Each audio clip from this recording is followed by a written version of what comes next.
Kara was a character that we actually started designing even before we had fully established the actual narrative of the game.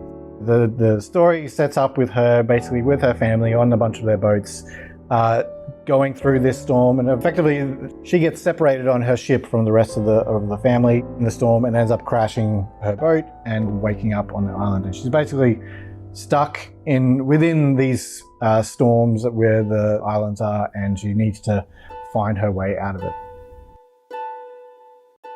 From the very beginning, we wanted Kara to be a nomadic character. So we wanted her to be moving through the game so that she could not only explore, but also to make her way through the narrative and make her way through the journey she was going to go on. Kara is a character who's just been sort of thrown into this situation. She's not here by her own choice necessarily. You need somebody who comes from a place where that's the sort of thing that's expected of them to be able to survive.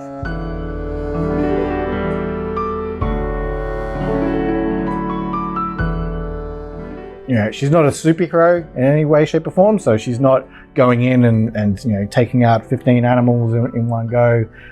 She's vulnerable, but she is capable, and that's kind of the personality that we wanted to get across with her. But Kara is ultimately trying to get home, trying to get back to her people. This isn't the sort of place, while it's beautiful, it's also dangerous.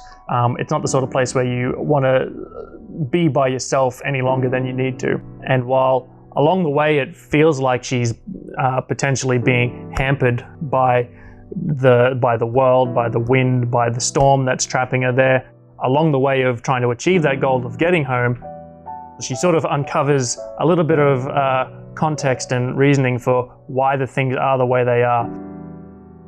The Nautilus is introduced early on in the game. Right there in the intro, it's partly responsible for why Kara is in this situation that she is. The idea of having this big creature that played some part in the story and how you got through the world was something that was there right from the very beginning. Framing it as an antagonist and sort of developing it over time so that hopefully you'll sort of get a clearer idea, find out what its intentions really are, how it's actually been interacting with Kara behind the scenes the whole way.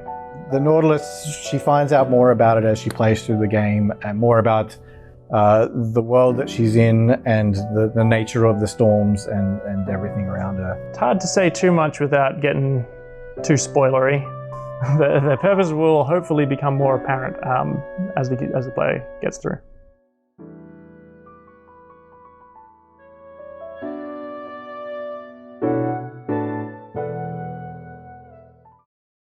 PlayStation